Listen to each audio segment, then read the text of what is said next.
ഇന്നൊരു അടിപൊളി കഴുതച്ചക്ക കിട്ടി. നമ്മുടെ പൈനാപ്പിളേ ഫ്രിഡ്ജ് തുറന്നു നോക്കിയപ്പോൾ നല്ല കട്ട തൈരും. എന്നാൽ പിന്നെ ഒരു പൈനാപ്പിൾ പുളിശ്ശേരി ഉണ്ടാക്കിയാലോ.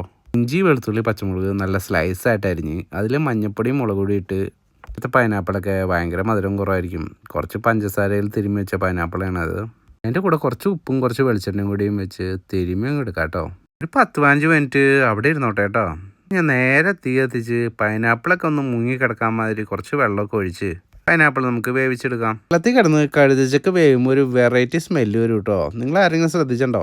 ഒരു സ്വീറ്റ് ആൻഡ് സ്പൈസി സ്മെല്ല് വീട് മൊത്തം അങ്ങ് പെടരും. അരമുറി തേങ്ങ എടുത്ത് ചേർന്നിട്ട് അതിലോട്ട് ഇച്ചിരി ജീരകവും കുറച്ച് വെള്ളം കൂടിയും ചേർത്ത് അതായിട്ടൊന്ന് മിക്സിയിലിട്ട് അരയ്ക്കാം. എന്താ കഴുതച്ചക്കിലോട്ട് ആ അരപ്പങ്ങ് ചേർത്ത് കൊടുക്കുമ്പോണ്ടല്ലോ കറിക്ക് ആ സ്വർണ്ണ കളറങ്ങ് വന്ന് കിട്ടും.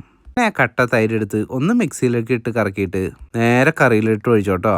22 ക്യാരറ്റ് ഗോൾഡ് മാറി 24 ആയേ. തൈര് ഒഴിക്കുന്നേക്കാൻ മുമ്പ് തീ ഒന്ന് ഓഫ് ചെയ്തോട്ടാ. പിന്നെ താളിക്കലൊക്കെ നിങ്ങൾ ചെയ്തോളൂല്ലേ. നമുക്കൊരു ചെറിയ കഥ കേട്ടാലോ. നമ്മുടെ ഹീറോ 2ാം ക്ലാസ്സിൽ പഠിക്കുന്ന കുഞ്ഞി രാഹുലാണ്. ചെറുക്കൻ ക്ലാസ് വിട്ട് വീട്ടിൽ വന്നപ്പോൾ വീട്ടിലാരുമില്ല. വിശന്ന് കല്ലുപുള്ളിയാട്ടോ ചെറുക്കൻ വന്നേക്കണേ. അടുക്കളയിൽ പോയി നോക്കിയപ്പോൾ ചോറും കറുത്തിട്ട് ഇച്ചിരി ചോറ് മാത്രം. പണ്ടൊക്കെ ഇപ്പോഴത്തെ പോലെ ചായയും കാപ്പിയും ഫുഡൊന്നും ടേബിളിൽ വിളമ്പിയൊന്നും വെച്ചിട്ടുണ്ടാവില്ല. പോയി എന്ത് കിട്ടുന്നോ അത് വാരി വലിച്ച് കഴിക്കും. രാഹുൽ നോക്കിയപ്പോൾ കുറച്ച് ചോറ് മാത്രം. ചെറുക്കന് ശരിക്കും കലി വന്നു കേട്ടോ. അവിടെ ഇവിടെയും പരിധി നോക്കിയപ്പോൾ തൈരും തേങ്ങയൊക്കെ ഇരിക്കണുണ്ടു. മുറ്റത്തോട്ട് നോക്കിയപ്പോൾ കിണറ്റിൻ്റെ കരയിൽ തന്നെ ഒരു കൈതച്ചക്ക ചെടി.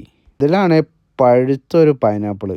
രാഹുൽ നോക്കുമ്പോൾ ഒരു കിളി കൊത്തി എടുക്കാനായിട്ട് പറന്നു വരാണ്. നേരെ കിളീനെ ഓടിച്ച് ആ പൈനാപ്പിൾ അങ്ങ് കട്ട് ചെയ്തു. എല്ലാം കൂടി മിക്സ് ചെയ്ത് ഒരു കറി അങ്ങ് ഉണ്ടാക്കി. ഞാൻ ആ കറിയും കൂട്ടി ചോറും കഴിച്ച് പുറത്ത് കളിക്കാൻ പോയി. ജോലിയും കഴിഞ്ഞ് അമ്മ വന്നപ്പോഴാണ് അടുക്കള മൊത്തം അലമ്പായിട്ട് കിടക്കണേ.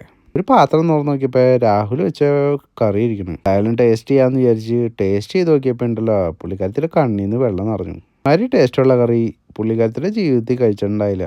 അങ്ങനെ രാഹുലിൻ്റെ അമ്മ രാഹുലുണ്ടാക്കിയ പൈനാപ്പിൾ പുളിശ്ശേരിയുടെ കഥ നാട്ടിലെങ്ങും പാട്ടായി. അങ്ങനെ ചെറിയൊരു അവാർഡൊക്കെ കിട്ടി. അങ്ങനെ രാഹുലിൻ്റെ കൈപ്പുണ്യത്തിൽ മലയാളികൾക്ക് പൈനാപ്പിൾ പുളിശ്ശേരി ഉണ്ടായി.